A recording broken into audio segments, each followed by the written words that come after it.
नमस्कार दोस्तों। Hindi steno dictation 100 word पर मिनट 400 वर्ड होने वाले हैं। प्रतिलेखन 28 में आपका हार्दिक स्वागत है। कुछ महत्वपूर्ण बिंदु देखें। 5 सेकंड में हमारा डिक्टेशन प्रारंभ हो जाएगा।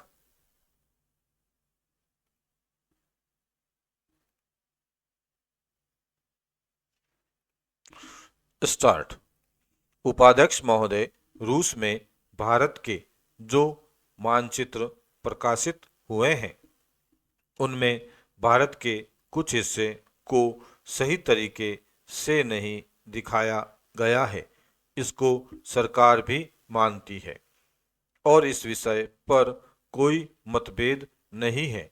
प्रश्न यह है कि अगर किसी देश ने हमारे देश का गलत मानचित्र प्रकाशित किया है तो इस सरकार के रूप में भारत सरकार को जो कर्तव्य है उसने उसको निभाया है या नहीं, और अगर निभाया है तो किस प्रकार से निभाया है। जब भारत सरकार को ध्यान इसमें प्रकाशित उस मानचित्र की ओर दिलाया गया जिसमें हमारे देश के कुछ भाग को गलत ढंग से दिखाया गया था, तो उसने 1956 में ही, जबकि न तो भारत और चीन की सीमा का प्रश्न पैदा हुआ था, इस बारे में रूस ने विरोध किया। इसके बाद भारत सरकार ने लगातार 4 बार रूस सरकार से लिखित रूप से विरोध किया कि हमारे मानचित्र को ठीक से नहीं दिखाया गया है। जिस मानचित्र को लेकर यह चर्चा हो रही है, जब उसकी ओर भारत का ध्यान गया तो उसने जून, जुलाई और अगस्त में लगातार 3 बार अपने राजदूत के माध्यम से और रूस के जो अधिकारी हमारे देश में आए उनसे बातचीत करके रूस का ध्यान इस ओर आकर्षित किया कि उसने इस देश का मानचित्र ठीक नहीं दिखाया है। प्रश्न यह है कि जिस मानचित्र के बारे में हम चर्चा कर रहे हैं उसके बारे में हमें चिंता होनी चाहिए या नहीं।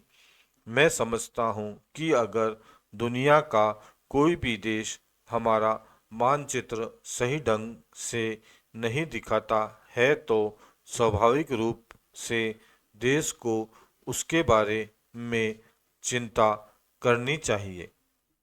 हम अपने कर्तव्य से नहीं चूक सकते हैं, लेकिन जहाँ तक इस चर्चा का संबंध है, मैं माननीय सदस्य की प्रशंसा करता अगर वह उन समस्त देशों का जिक्र करते और निंदा करते जिन्होंने हमारे मानचित्र को गलत ढंग से दिखाया है।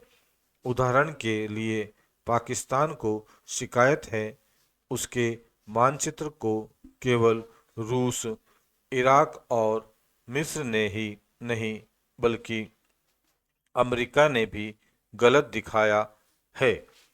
जिस कश्मीर को हम भारत माता का ताज और मुकुट कहते हैं, जिसे हम कहते हैं कि वह इस धरती पर हमारा स्वर्ग है, उस इलाके को बिल्कुल उनकी दया और कृपा पर छोड़ दिया गया है।